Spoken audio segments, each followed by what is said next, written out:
Oiê! Hoje eu vou dar dicas de como você parar de se odiar. Já pega seu caderninho, anota que vai ter muita dica. Eu não sou psicóloga. Eu apenas fui uma pessoa que me odiava muito, principalmente na adolescência. E sendo uma pessoa que pensa muito na vida, consegui chegar a algumas coisas que podem te ajudar. Primeiro de tudo, relembrar como você era quando era criança. Sabe quando você é aquele espírito puro antes de ser podado pela sociedade? Até alguém falar coisas sobre você que você não sabia que você era, até alguém falar que você pode fazer isso, não pode fazer aquilo, e coisas básicas, assim, principalmente da brincadeira. Por exemplo, eu gostava muito de pega-pega. Será que você, na vida adulta, não gostaria de praticar corrida?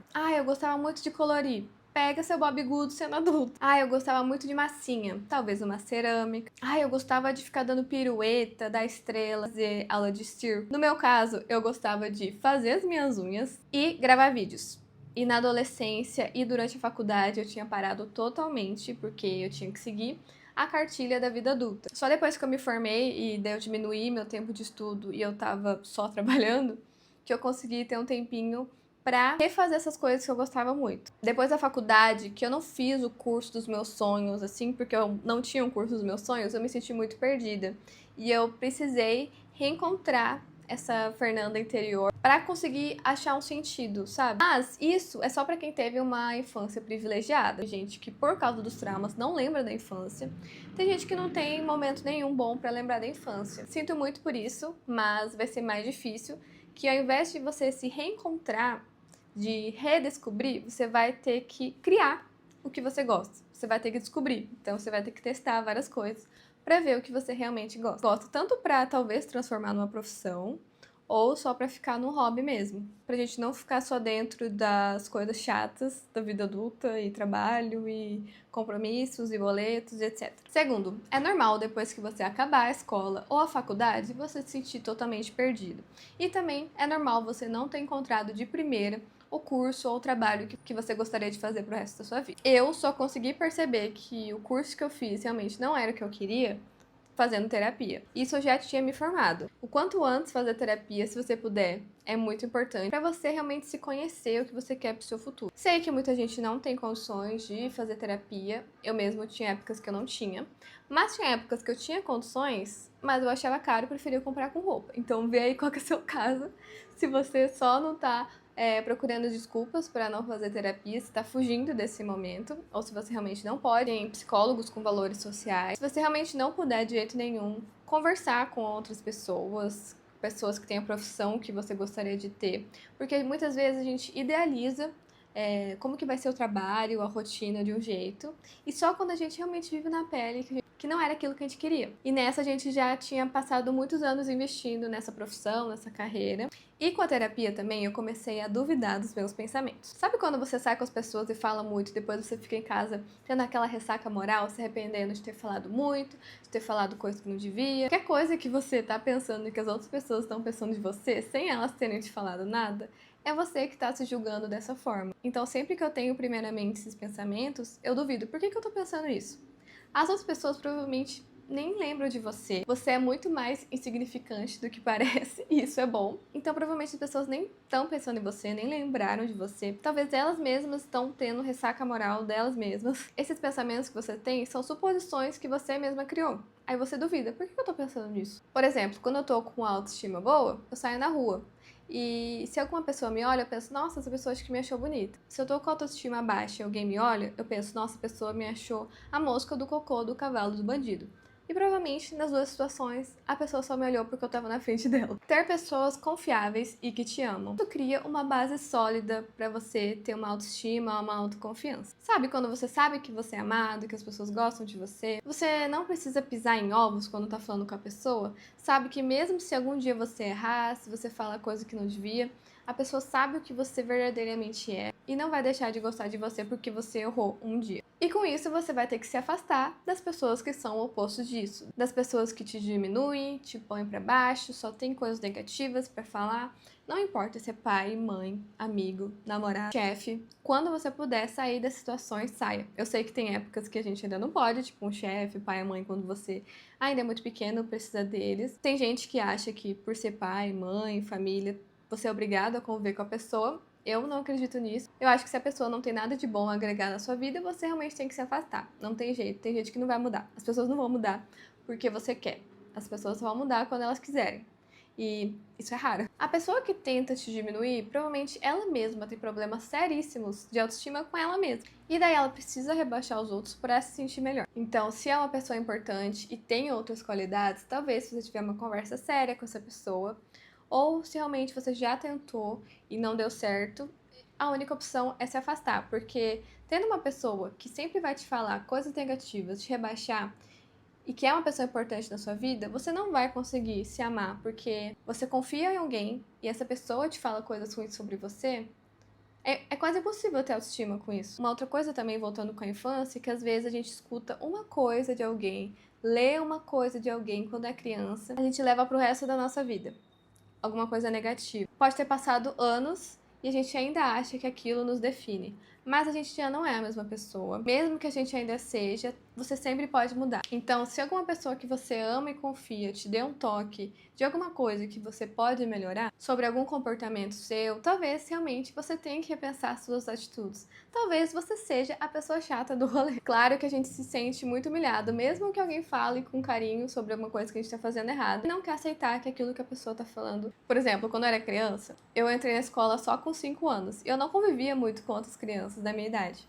E daí a primeira vez que as minhas amiguinhas foram na minha casa, depois que elas foram embora, meu pai veio conversar comigo e ele falou que eu tava sendo muito mandona. Me ajudou muito a prestar atenção nisso e não ser mais daquele jeito. Principalmente porque eu era criança e não tinha noção de muita coisa. Sobre a questão de você ler uma vez quando você é criança e aquilo ficar para sempre com você, eu postava vídeos do YouTube e eu tinha um blog quando eu tinha uns 13, 14 anos. Uma pessoa deixou um certo comentário que eu levei aquilo pra minha vida inteira. Eu passei muitos anos sem postar vídeo mais na internet. Talvez esse comentário tenha me ajudado a parar, porque eu não queria mais ler coisas daquele tipo. E desde que eu voltei, faz uns 3 anos, eu espero alguém comentar aquilo de novo. Eu nunca vou falar aqui, né? Outra coisa importante é você não também demonstrar todas as suas fragilidades para as pessoas, para elas não usarem isso contra você. Então eu não vou falar o que tinha nesse comentário, mas faz 3 anos que eu voltei a postar conteúdo e eu espero receber esse comentário de novo.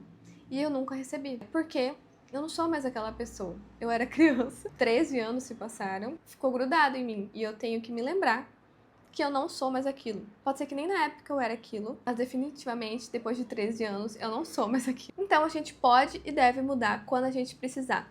Nós mesmos e as outras pessoas têm resistência contra mudanças. Às vezes a gente fala uma coisa e as pessoas acham que você tem que levar aquilo pro resto da sua vida. Então, tanto quando a gente vê uma pessoa fazendo uma coisa que ela disse que nunca faria, e nós mesmos nos privamos de mudar porque um dia a gente disse que ia fazer tal coisa de tal jeito. E isso cria um mal-estar gigantesco que pode estar impedindo de você seguir rumos diferentes e melhores na sua vida. Então, principalmente quando você é adolescente, você tá aqui na casa dos 20 e poucos anos, você vai falar coisas que eu nunca faria tal coisa. E vai fazer, gente. Porque a gente muda. A gente amadurece e é completamente normal. Viva o presente. O passado já foi, não adianta ficar remoendo arrependimentos e também não adianta romantizar o passado com essa nostalgia que não acaba nunca. A maioria dos arrependimentos são inúteis. Por exemplo, eu devia ter feito tal faculdade ao invés de outra. Porque geralmente quando a gente tem arrependimentos de decisões grandes da nossa vida, a gente romantiza um futuro que não existe. Por exemplo, eu devia ter feito faculdade de medicina ao invés da faculdade que eu fiz, porque daí eu seria rica. Talvez, se você tivesse entrado na faculdade de medicina, no seu primeiro dia de aula você ia tropeçar na calçada, ia bater a cabeça e ia de arrasta. Só que daí a gente pensa, eu ia ser um médico super bem sucedido. A gente cria um futuro que não existe, culpando a gente do passado pelas escolhas que a gente fez, sendo que nós do passado fizemos a escolha que poderíamos ter feito na época. Porque a gente não tem o conhecimento das coisas que a gente tem agora, pois que os anos passaram depois de ter amadurecido muito. Eu devia ter casado com tal pessoa e não com a outra, porque você viu as realidades de ter casado com essa pessoa aqui. As coisas ruins, a rotina, o dia a dia, e daí você fica romantizando como teria sido ter casado com essa outra pessoa. Só que com essa pessoa, vendo a rotina do dia a dia, teria outros defeitos, talvez piores, talvez melhores do que esse daqui, mas nada é perfeito. Tá? Não romantizem o passado. E também não adianta ficar com medo do futuro, do que vai acontecer, das piores coisas que podem acontecer, porque o que tiver que acontecer vai acontecer, de bom e de ruim. Não é porque você quer ou porque você não quer. Simplesmente as coisas acontecem. E você vai conseguir lidar com tudo, porque o ser humano supera quase tudo, porque a gente é maleável, a gente é adaptável.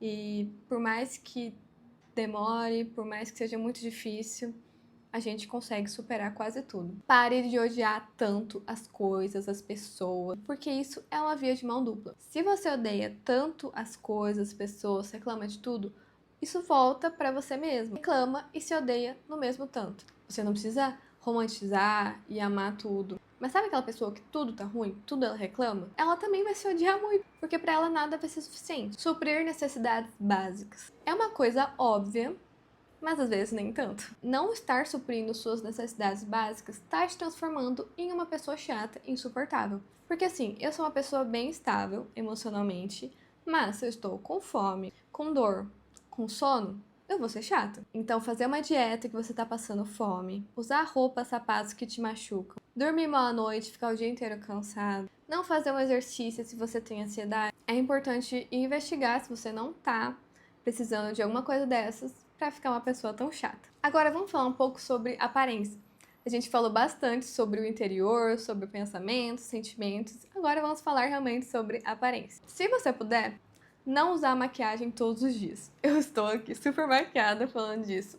E eu sei que em muitos casos você precisa usar maquiagem, né, para trabalhar e tudo. Mas principalmente quando você tá na escola, eu não precisava usar maquiagem e eu tinha autoestima tão baixa que eu queria usar maquiagem todo dia. E daí você passa por aquele momento que você se acha muito feia sem maquiagem e não consegue que as outras pessoas te vejam sem maquiagem. Mas então, se você puder não usar maquiagem todo dia, usar a mais leve possível, para você se acostumar com o seu rosto normal.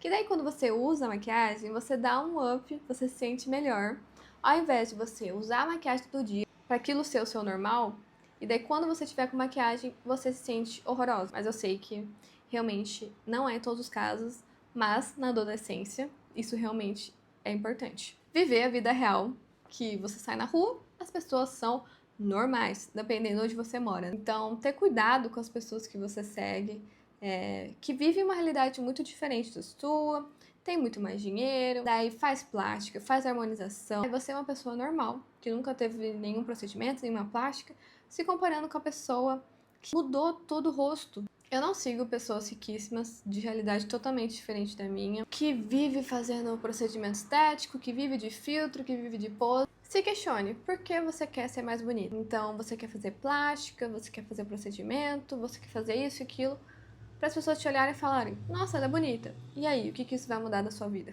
A vida não é um relacionamento, tá? Mas de que quando você tiver um relacionamento, a pessoa vai gostar de você pelo que você é de verdade, e não pela sua aparência. Coloca silicone, faça enoplastia quando é por você, não pelos outros. Gente, quando que não é pelos outros? Se você morasse numa caverna, você ia botar 2 bolas de plástico no seu peito? Ia passar pela dor de uma cirurgia, os riscos de uma cirurgia? Eu acho que não. Então sempre é pelos outros. Outra coisa que eu sempre acho errado é a pessoa que, tipo, termina o relacionamento, aí vai lá, dieta, e glow up e não sei o quê. Por que vocês não fazem a dieta, o glow up, pra vocês mesmos? Estando no relacionamento ou não? Porque daí você só quer ficar bonita pra ser escolhida. Aí assim que você é escolhida, você se embaranga. Então, se você gosta de se arruma solteira ou namorando. Se você não gosta de se arrumar, se isso não faz sentido pra você, não se arrume nunca. Aí você fica sozinha ou espera alguém gostar de você do jeito que você é. Não, você não vai ser feliz se você tiver tal corpo. Por exemplo, você tem 80 quilos e você fala, eu só vou ser feliz quando eu tiver 60 quilos. Só que tem muita distorção de imagem. Se você não trata seu psicológico junto, você vai olhar pro espelho e vai continuar vendo que você tem 80 quilos. Não vai enxergar que você agora tem 60. Ou então, você vai estar com 60 quilos e vai querer ter 40 quilos. E vai falar, só vou ser feliz quando eu tiver 40 quilos. Então, nunca vai ser suficiente. Não tô falando pra você não ir atrás de mudar o seu corpo, sua aparência, seu corpo. Mude, mas junto com seu acompanhamento psicológico e sendo feliz de todo jeito. Não condicione estar feliz a um certo corpo, um certo rosto, porque isso não existe. Você não vai ficar feliz quando tiver em um certo patamar. Todo mundo tem problemas. Você se compara com a atriz, com a influencer, com a pessoa rica, com a herdeira, com a cantora. Todo mundo tem seus problemas. Então não adianta ficar se comparando com outras pessoas, desejando ter a vida de outras pessoas, porque todo mundo tem seus problemas. Claro que se a gente for comparar um problema com problema, trabalhar 12 horas por dia sempre vai ser pior do que um problema de que uma pessoa rica X vai ter. Só que a pessoa rica, no universo dela, nos sentimentos que ela tem, aquilo é um problema para ela, porque aquilo que ela tá vivendo é o universo dela. Quando a gente compara, principalmente na internet, um problema fútil, que a gente considera fútil, com um problema que realmente é um problema, não bate. Então, realmente, a pessoa rica talvez não deveria expor os problemas, os white people problems dela. Só que, no universo dela, ela nunca experienciou problemas reais. Então, os problemas fúteis que ela tem realmente são problemas. E claro que nós, que não somos ricos desde que nascemos, se a gente vai vir a rico depois, a gente sabe o que é realmente problema de verdade. Mas a pessoa que já nasceu daquele jeito, ela não sabe. Então, os problemas dela são reais pra ela. Deu pra entender? Enfim. Então foram essas minhas dicas. Tô até rouca. Comenta aí se você tem alguma coisa para acrescentar.